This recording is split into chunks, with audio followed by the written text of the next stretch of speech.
Gracias nuevamente a nuestros amigos que nos ven toda la semana por nuestras redes sociales, ¿verdad? Por las redes sociales, YouTube, Instagram y también Facebook. Estaremos aquí toda la semana siempre con temas de interés jurídico para que la sociedad en sentido general pueda nutrirse y aprender sobre sus derechos y deberes también.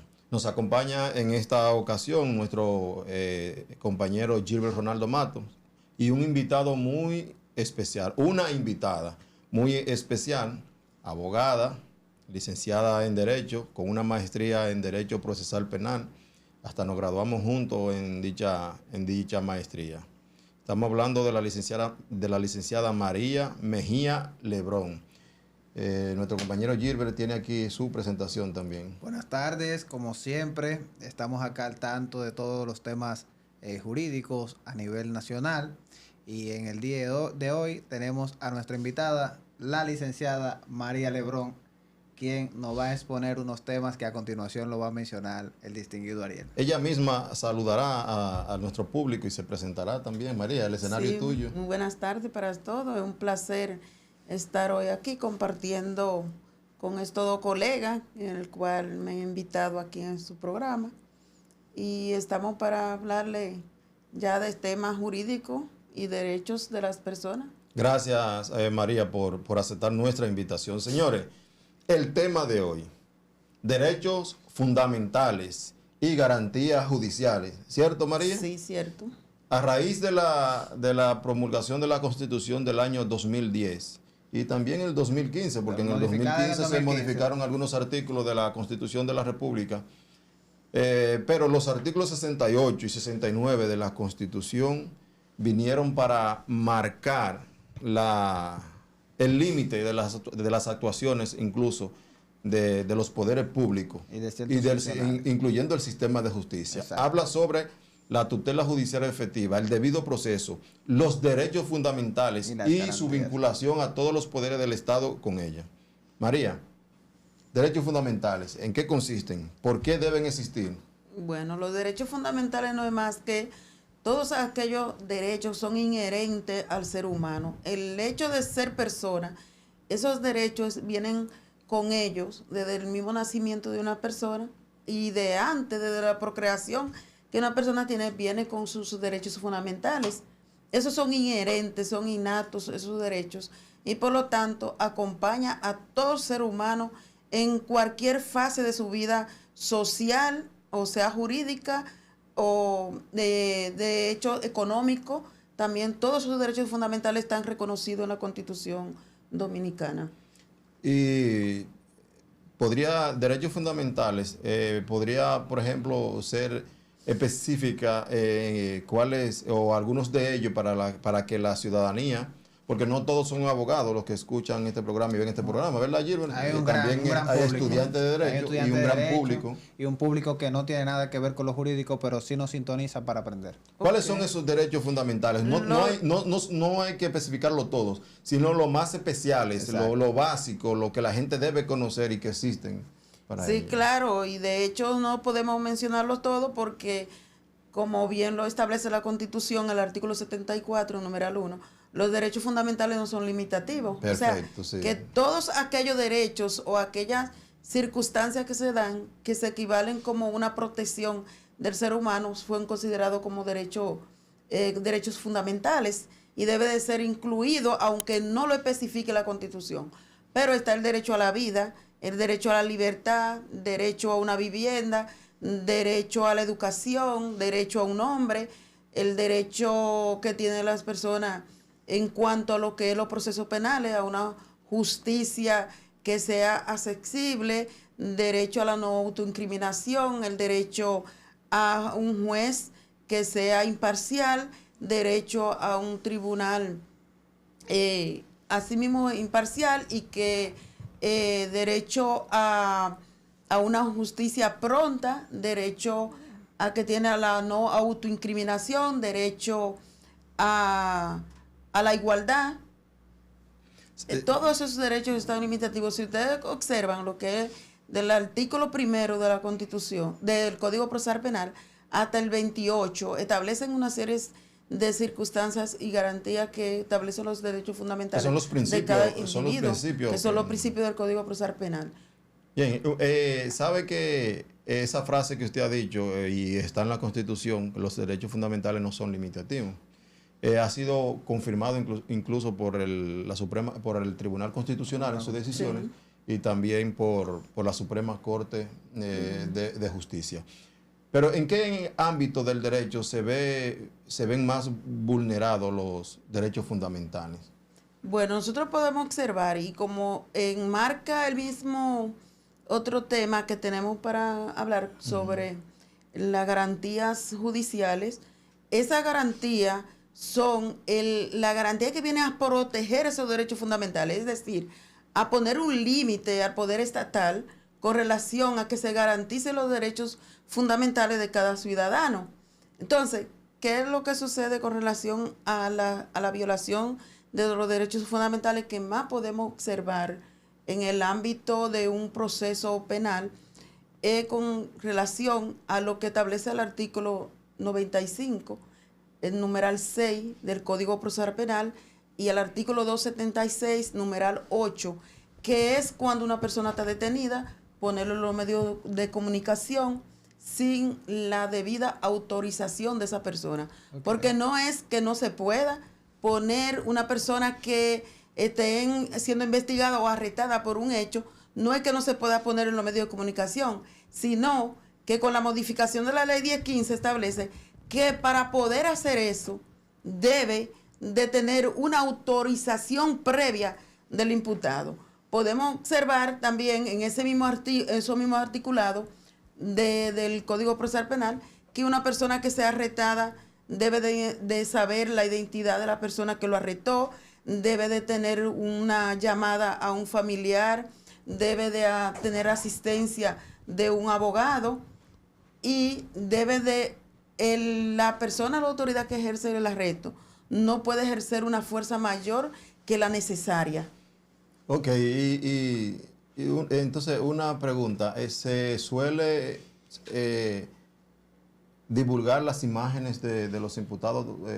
Eso lo vemos a diario, incluso podemos observar en los medios de comunicación cómo los periodistas se convierten en un ente de interrogatorio a la persona y se ve claramente que se vulnera con esas actuaciones el derecho a la no incriminación. ¿Por qué? Por eso es que la norma establece claramente, al momento, el artículo 103 del Código Procesal Penal establece claramente que la declaración de una persona debe de ser voluntaria y debe de ser con un abogado que pueda asesorar a esa persona en cuanto a su derecho que tiene de no autoincriminación. Sin embargo, los medios de comunicación interrogan a esa persona que en ese momento no tiene una advertencia o un reconocimiento de su derecho de no autoincriminarse y guardar silencio. Entonces, viene eso a convertirse lo que es los medios de comunicación como si fuera un juicio paralelo. Pero habría que ver quién se lo permite, porque la garantía, las instituciones como la policía, el Ministerio Público, están llamados a garantizar esos derechos. Y no permitir que esa persona pueda estar frente a los medios. Doctora, entonces, para que puedan entender las demás personas que no conocen los lenguajes técnicos del ámbito del derecho, cuando alguien lo apresan, que está detenido, no es recomendable que hable ante ninguna cámara ni ningún medio de prensa, a menos que éste esté debidamente representado por un abogado, ¿verdad? Exacto, así mismo lo dice el artículo 276, numeral 8, dice que aquella persona no puede ser expuesta a los medios de comunicación a menos que sea por expresamente decisión propia, pero además de esa decisión propia debe de estar acompañado de un abogado. Es que no pueden tomarle los medios de comunicación. Entonces, ¿quién es que tiene el derecho de proteger ese derecho de ese ser humano? Son los agentes policiales que tienen en ese mismo momento la custodia de ese individuo, o cualquier autoridad, sea del Ministerio Público, debe de proteger y no dejar que los medios de comunicación hagan ese tipo de presentación ni de interrogatorio a las personas que están privadas de libertad. Entonces, como estamos hablando de garantías, también garantías judiciales, y en el sistema de justicia hay consecuencias. Entonces, mirando desde el punto de vista lo que establece la ley y lo que usted ha planteado aquí, ¿cuáles serían las consecuencias técnicas, jurídicas que traería una situación como esa? Lo que usted De que plantea? que se exponga a Bueno. una persona a declarar sin la debida autorización. Sí, antes de la modificación de la ley 1015, el artículo 95 establecía que cuando se cometía una vulneración de esos derechos fundamentales de la persona, podían ser puestas en libertad, pero eso no invalida el proceso de que continúe el proceso. Pero con la modificación, simplemente ya se vulneró y aunque no se han tomado en cuenta como un elemento de prueba para fundamentar una acusación en contra de ese ciudadano, pero ustedes saben perfectamente que los medios de comunicación nadie está limitado a no verlo Eso y llega a a no todas partes. escucharlo. Entonces, ¿qué es lo que hace eso? Influye en las autoridades, sobre todo en los jueces, al momento de tomar una decisión, esa declaración previa que ha dado el imputado. No puede fundamentar su sentencia en base a esa declaración que ha dado los medios. Pero ustedes saben Ya está prejuiciado que está con lo que prejuiciado hicieron. Claro. con esa declaración. Claro. Entonces, en base a esa circunstancia, entonces lo que viene a traer es que se convierta ese juicio paralelo y que la sociedad ya declare culpable a esa persona. Y si en dado caso esa persona es descargada porque no hay suficiente prueba para eso, ¿quién entonces después le dice a los medios de comunicación que no, que esa persona que fue arrestada, que esa persona que su foto fue divulgada, porque no solo es el interrogatorio que hacen los periodistas, nosotros podemos ver cómo la policía de propia pone fotografía de esa persona y dice que arrestó a ese individuo y dice por tal y por hecho y lo declara culpable la policía directamente, Y la sociedad ellos lo condena. poniendo. Ahora yo le pregunto, la sociedad hace una condena, yo le pregunto, después que esa persona es descargada por ese hecho, ¿quién entonces dice a los medios de comunicación fue descargada por insuficiencia de prueba? Entonces ahí viene lo que es poner a una persona violatorio al principio de culpabilidad y por encima de la presunción de inocencia que tiene esa persona como un derecho fundamental en su proceso. La presunción de inocencia es un principio, un derecho que tiene la persona, ¿verdad? Desde que se inicia el proceso hasta que termine. Debe ser tratado hasta que haya una como sentencia Hasta que haya una la sentencia que reputa tenga la autoridad de la cosa condenatoria. irrevocablemente juzgada. Exacto. Entonces, si se viola el principio de presunción de inocencia con una intervención que podríamos decir mediática de inicio del proceso por parte de la policía, no se entiende que la policía tiene un director técnico que debe velar para evitar de que esa situación se dé. Estoy hablando del Ministerio Público. Claro, es que hay una regla y la regla se lo establece también el Instituto del Ministerio Público y de la Policía Nacional con relación a esa prohibición que tienen. Pero el derecho a la presunción de inocencia que tiene cada ciudadano, yo digo que va violada en todo el proceso, más allá incluso de la presentación de ese individuo en los medios de comunicación. ¿Por qué digo que violenta ese principio? Si nosotros observamos el criterio que ha establecido la Corte Interamericana de Derechos Humanos, y sobre todo en el caso de Calderón versus Honduras, que establece la Corte Interamericana de Derechos Humanos, que cuando se impone una prisión preventiva a un ciudadano, ya ahí se está vulnerando el derecho de la presunción de inocencia. Y si nosotros observamos lo que establece el artículo 227 del Código Procesal Penal, también se vulnera la presunción de inocencia. ¿Por qué? Porque cuando usted me dice en uno de los párrafos que para imponer una prisión preventiva, el juez tiene que ver que exista prueba que pueda establecer razonablemente de que puede ser autor o cómplice de un hecho. Me está diciendo, bueno, el juez ya vio que yo soy cómplice o autor de ese hecho. Sin embargo, me dice, no puede considerarme culpable hasta que no venga la sentencia. Pero sin embargo, viene estableciendo esos criterios y esos criterios se contraponen con la presunción de inocencia. Y por eso que la Corte Interamericana ha dicho, la gravedad de un hecho no es suficiente para interponer una prisión preventiva.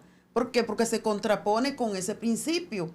Y si nosotros observamos lo que establece el artículo 40, numeral 9 de la Constitución, sobre la excepción de la prisión preventiva, precisamente es por ese derecho que tiene la persona a la presunción de inocencia.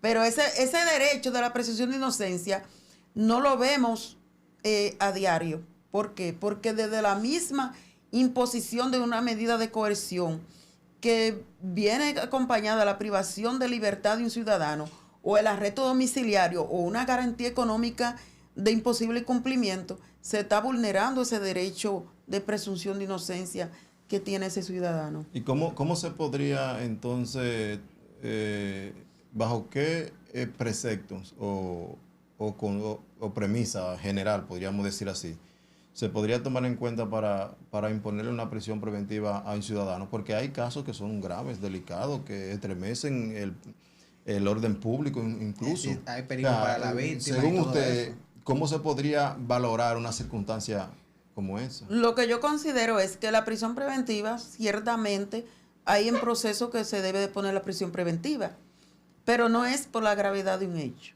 no es por eso, sino que se pueda demostrar razonablemente de que poniendo a ese individuo en libertad puede haber un peligro hacia la víctima, puede haber un peligro a la investigación, pueda sustraerse del proceso. Porque ¿cuál es la finalidad de una medida de coerción? Es la presencia del imputado a los demás actos del proceso.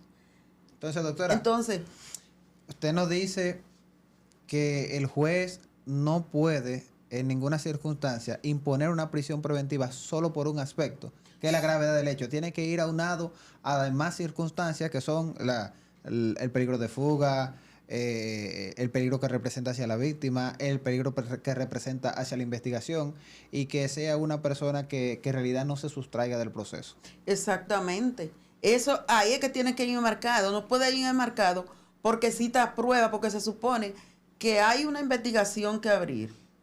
Y todas esas pruebas están entre comillas hasta tanto no se haga una investigación profunda de la persona. Entonces, ese método de que existe elementos de prueba que puedan establecer que sea cómplice o autor de un hecho no puede ser la causa para imponer una medida de coerción, sino consistente en la prisión preventiva, sino que esa persona no garantice someterse al proceso. ¿Y cómo usted puede probar eso? ¿Cómo me dicen, cómo puedo probar eso? Bueno, cuando yo no puedo dar un domicilio exacto del lugar donde yo resido, cuando yo no puedo establecerle al juez que yo tengo un trabajo fijo, o una identidad precisa, cuando pueda tener una identidad que pueda probar que tengo esa identidad, de ahí puede presumir el juez que esa persona no pueda ser presentado. Y eso no estoy diciendo que en todos los casos no se vayan a presentar la persona, no es eso, sino que no le garantiza la localización a ese individuo. Ok. Entonces, toda esa explicación va vinculada a la poca garantía que hay de la presunción de inocencia, porque estamos hablando de derechos fundamentales y su garantía judiciales. Exacto. Entonces, apreciar de la forma en cómo se está haciendo, se estuvo haciendo, como usted establece, entonces estamos ante una violación flagrante a la presunción de inocencia.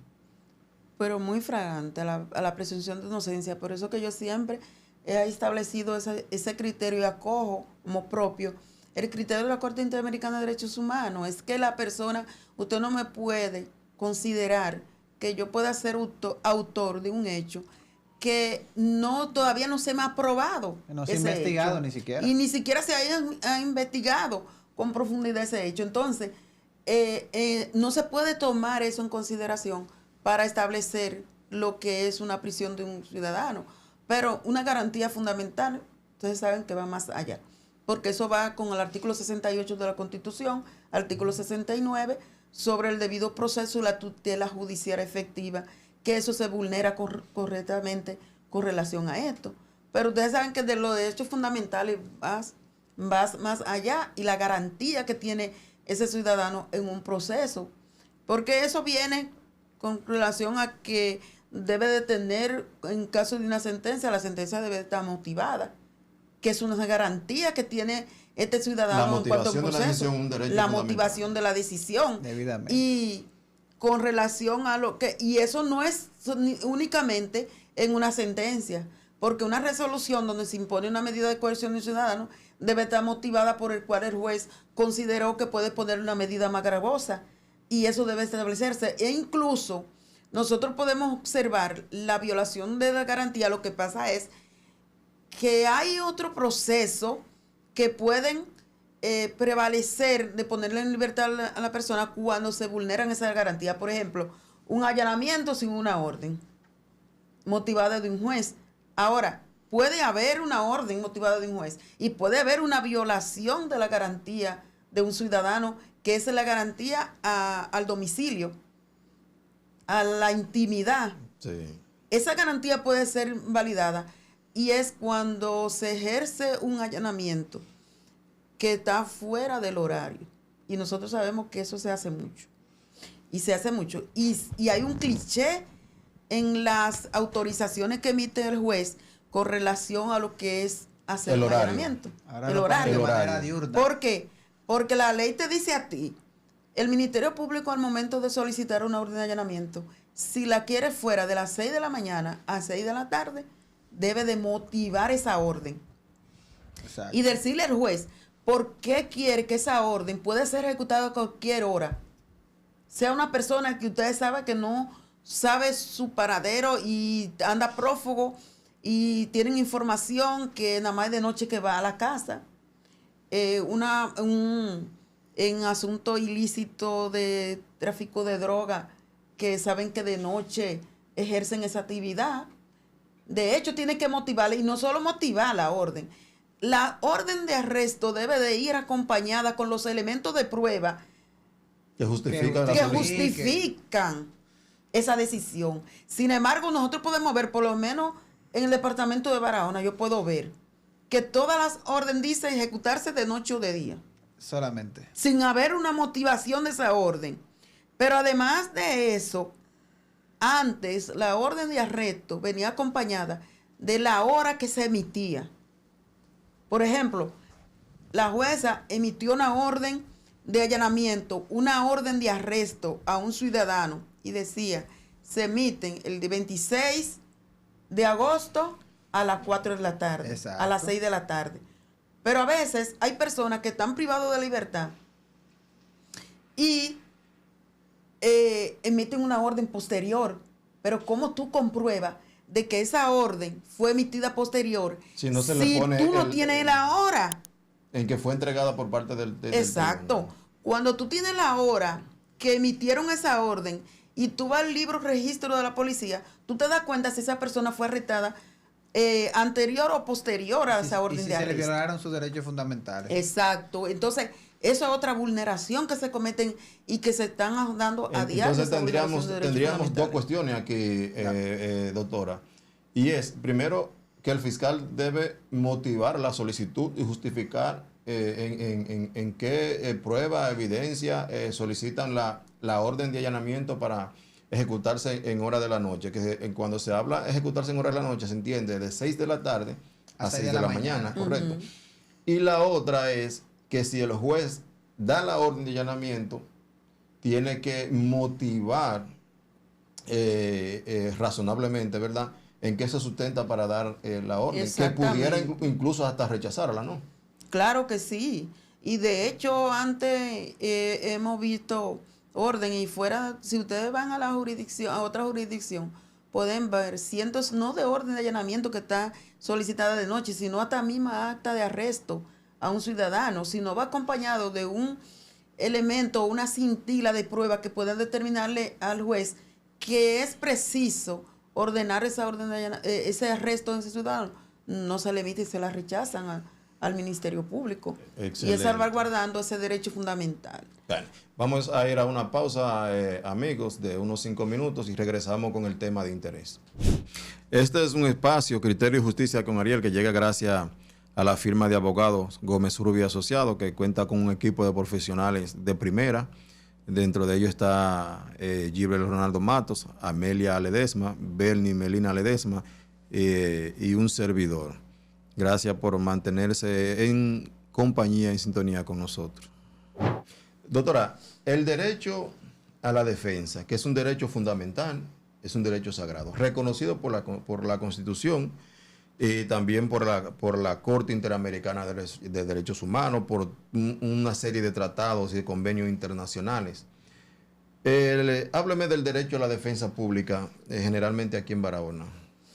Bueno, la defensa pública o como derecho de defensa que tiene el ciudadano. Un ciudadano tiene derecho a una defensa desde el mismo momento que está siendo investigado. No necesariamente tiene que estar arrestado para adquirir lo que es derecho a una defensa, sino que desde el mismo momento que una persona está siendo investigado de un hecho, tiene el derecho de asesorarse de una defensa de su elección, y en caso de que no tenga los recursos económicos para pagar un abogado, entonces puede optar por el servicio de la Oficina Nacional de Defensa Pública. Ese derecho de una defensa no significa única y exclusivamente que un ciudadano tenga un abogado sentado al lado de él para decir que lo está representando. Y eso lo podemos observar en varios interrogatorios que se le hacen a ciertos imputados en las sedes policiales. Sin la presencia de su abogado.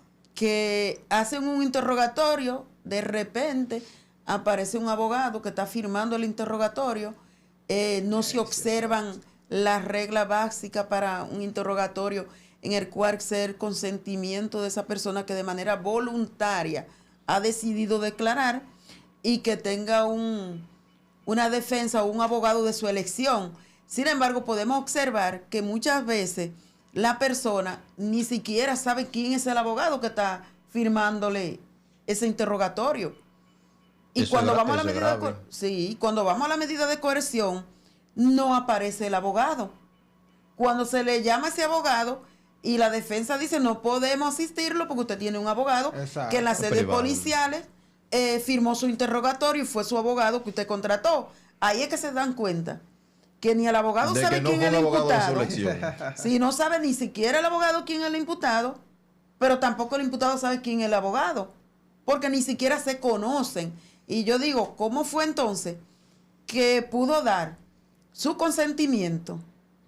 ¿Cómo pudo el abogado asesorar a una persona que usted no conoce y que no contrató su servicio? Entonces, saben todos los ministerios públicos, saben la policía, que el imputado que se le vaya a hacer un interrogatorio y no tiene un abogado, no tiene recursos, está la Oficina Nacional de Defensa Pública. El artículo 176 de la Constitución establece ese derecho fundamental que tiene ese ciudadano, de que está arrestado, deben de procurar la persona que ejerce ese arresto, de que él pueda contratar un abogado de su elección, y en caso contrario, deben de asignarle o llamar a la defensa pública a los fines de que se le asigne un defensor que le dé esa asistencia. O sea, el derecho de defensa no solamente implica que usted tenga un togado, un abogado sentado con usted. Entonces la pregunta sería, ¿pudiera estar un imputado en estado de indefensión aún estando un abogado sentado con él en el interrogatorio? Claro, incluso la norma le dice a los jueces que al momento de ver que un ciudadano está en estado de indefensión, debe de llamar a ese abogado.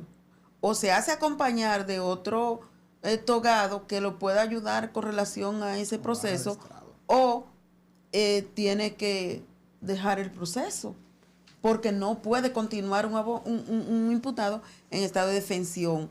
Y eso podemos ver que en la sentencia de la Corte Interamericana de Derechos Humanos del 2 de julio del 2004, de Herrera Calderón versus Costa Rica, la Corte Interamericana de Derechos Humanos le dice que no es que la persona pueda ejercer, por ejemplo, un abogado que le haga un recurso, no es que ese recurso debe de estar limitado a lo que es el conocimiento de ese abogado, sino que eso debe del tribunal, a los fines de ponderar y salvaguardar el derecho de defensa que tiene ese ciudadano y el derecho al recurso, de verificar la Corte de no ponerle límite a lo que es tantas reglas para un recurso. Precisamente, ¿por qué? Para salvaguardar el derecho de defensa de ese ciudadano, porque se supone que no todos los ciudadanos son abogados. Sí. Y que están Exacto. siendo imputados y que son abogados, esos imputados son abogados que pueden reconocer la falencia que tenga un abogado al momento de establecer un recurso de apelación. Es igual que como no todos los imputados son abogados, no saben si ese abogado está ejerciendo un derecho de su defensa de él, de su defensa técnica de una forma adecuada. Y por eso es que los jueces deben de proteger ese derecho de defensa que tiene el imputado en esa vigilancia también, porque va más allá de tener mi abogado sentado ahí, que el abogado no esté representándome, ni capacidad de representarme en lo que es los procedimientos que se estén dando en medio de una audiencia. Pero entonces, esa situación de confirmarse, porque parece ser que según lo que se ha visto hay evidencia de que, o indicio de que se está imponiendo un abogado privado a los imputados en sede policial. Esa es la información que usted... Tenemos varios casos confirmados.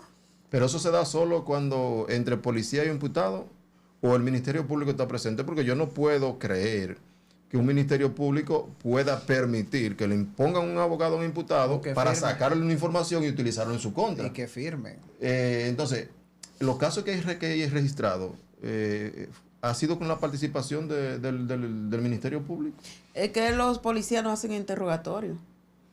Los policiales sacan interrogatorio en violación también del derecho a la integridad que tiene la persona, su integridad física, psicológica, y muchas veces haciéndole promesa de ayudarlo en un proceso, que sabemos que eso son violación a derechos fundamentales de ese ciudadano, porque si observamos la norma relativa a lo que es la declaración del imputado, no puede haber una declaración de un imputado bajo promesa, engaño o el uso de la fuerza, sí, coacción.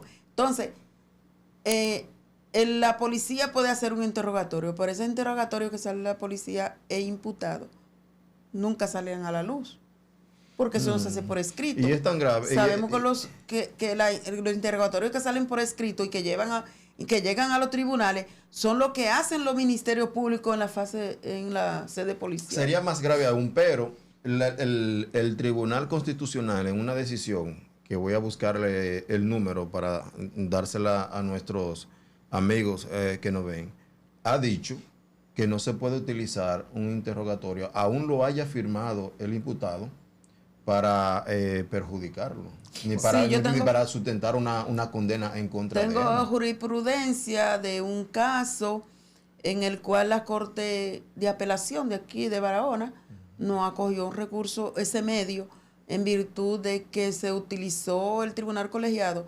utilizó y estableció la condena del imputado por la declaración que dio en las sedes policiales, en el cual lo motiva con la sentencia de la Suprema Corte de Justicia, muy bien fundamentada. La Corte de Apelación fundamentó por qué no se podía acreditar la culpabilidad de ese imputado por su declaración en las sedes policiales.